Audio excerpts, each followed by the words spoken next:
How's it going, guys? It's your boy Poppy Wolf. Today we're gonna be talking about the newest episode of Reincarnated as a Slime, episode 28 and this is kind of from the new season as well. It's called Scheming Kingdom of Falmuth. And God, this episode really hinting on the worst to come. So let's jump right in, shall we?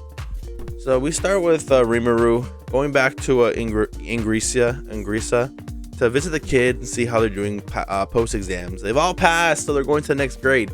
So that's dope. Now, as that little storyline presses, we jump over back to the kingdom of Tempest, and we kind of see how Miulan is being welcomed in by Yom. So they're inviting her back into the kingdom, and she's kind of studying everything. She's looking at how their whole process of growing is, and she really does see the threat. She sees the Kaijin as a threat. She sees their mass production of goods as a threat. She's basically assuming that, yeah, these people are growing way too fast and getting way too much attention so quick. Like the rapid rate of their their industrial process is making them well known way too quick, and especially without having any procedures to counter if an invasion occurs. They're kind of wide open for an all-out war. Now, the only thing they've always used to keep them from getting into wars is the fact that they're monsters. So no one wants to mess with these high-level monsters because it would deliberately take an army, and it would take resources. Like it's a war that they never needed to do. But now that they're growing so far and they're doing all these big numbers and making these deals with kingdoms, they've attracted the wrong attention. So I'm going to talk about the Falmuth idea first, then I'm going to talk about Miulan's role as a Majin, and then I'll talk about the ignorance of Rimuru. Excuse me, drinking water. So with Falmuth, how this interacts with this side of this, Yom is from Falmuth, and Yom is kind of looked as though dumb. They don't believe that he's actually a true warrior. They feel like he just stole the hype and all that. And they're kind of seeing the Kingdom of Tempest as a big rivalry, especially since they're taking so much of their profits with everything they're doing.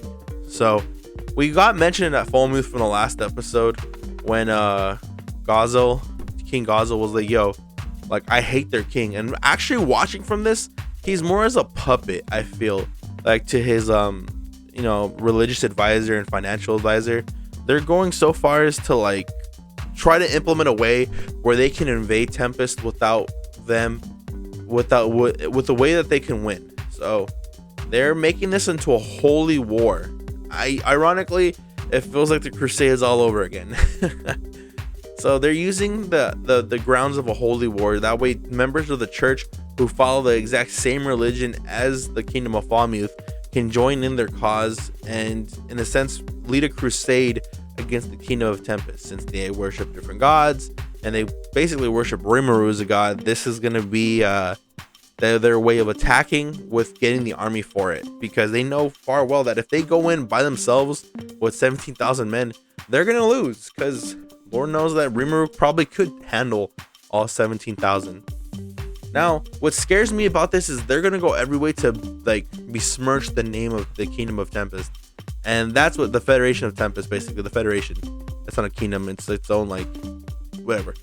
But that terrifies me because I mean, they can go in so many directions to badmouth to lead their way into an attack, and that's gonna risk the lives of the people a lot. And especially with what King Gazel said is that you need to show the people. You can't just be having them put your faith in them.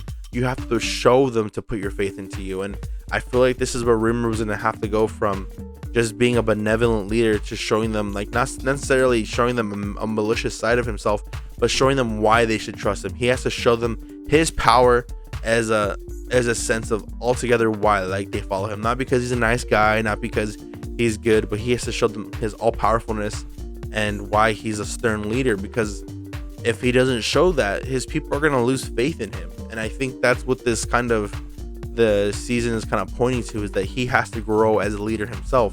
He can't just be an unstoppable monster and take down everybody by himself. He has to show why he has to lead these people. And I think we're getting that a lot with this Falmuth attack. And Falmuth even has their own humans summoned from a special world, and they're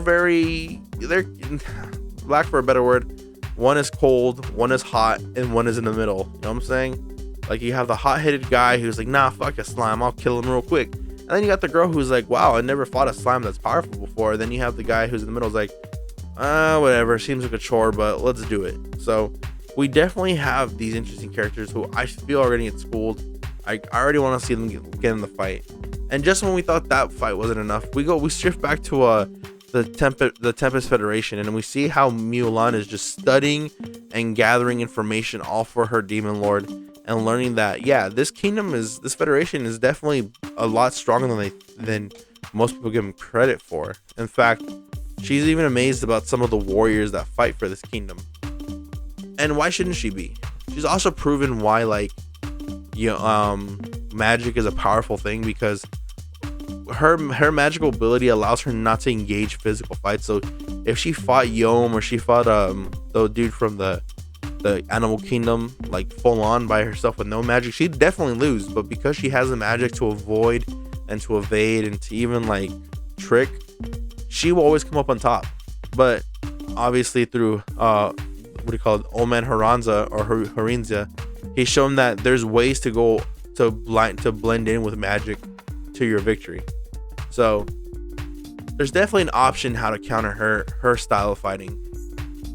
And we kind of see her enjoying herself, and I feel like that's what's going to ultimately happen, is she's going to figure out that she's made friends here and she's really welcomed here, and they don't just see her as a Majin, and she's going to end up wanting to protect the Tempest Federation. Of course, from what the opening seems like it is, she's going to get into a romantic relationship with Yom and stuff. So I'm excited to see where her storyline goes, because if they do this right, I might just enjoy her a lot as a character.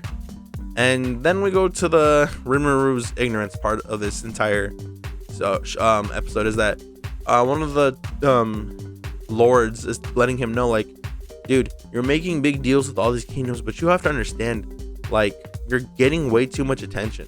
Like, you need to start making procedures just in case for an invasion, because that's what the whole point of making these deals with all these kings and lords is, that when you need them the most, they're gonna come help you. You have to understand that. And he's like, well, what's the point? Like, who's gonna attack my village? And he's like, you never know. Like, you can't be that ignorant when it comes to ruling a country. It's like thinking that no one's gonna attack you because you have nothing to offer.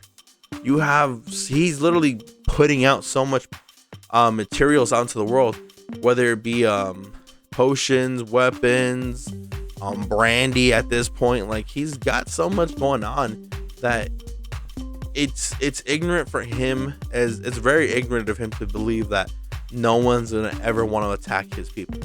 And I think that's what he's gonna learn in these coming episodes, is that you can't be so ignorant thinking that because I'm all powerful, no one's always gonna attack me. And when he sleeps and all the kids sleep, and it just reminds me that Rimuru has much more to learn when it comes to leading a country. He only knows so much, and he's still learning too. And with the Falmuth on its way to invade, I can only see his growth as leader is going to be challenged a lot. Especially his leadership skills will be challenged by the very people who he's sworn to protect. I wouldn't put it past that Benimaru and everybody else who loves him and enjoys him, they expect him to go above and beyond. And I do expect him to grow on the spot, but I also do expect him to have some backlash with a couple people. And then we end the episode with the Demon Lord talking to Milan, the Demon Lord, and it just seems like they're both watching or waiting for something to occur. Now, we don't know what's going to occur, but it seems like a storm. With the whole allegory with the storm coming, it just seems like shit's about to hit the fan, and we don't really know how, but we know it's going to. So my guess for this coming episode is that Falmuth is going to invade, and Milan is just going to report all of this battle towards her Demon Lord. I can't remember his name at the moment, but I feel like that's how it's going to go. And then eventually she's going to probably withhold some information just to protect the kingdom of the Tempest Federation, not the kingdom. But anyways, yeah, if I had to give this episode a rating, I'd give it a sorry about that, my recording caught off, but yeah, if I had to give it a rating, I'd say I want to give it like a nice C plus, 7.5 out of 10. It was nice. It was dope. It definitely answered a lot of questions, but I feel like a lot of this story was kind of just, this was a big setup episode and it was kind of slow.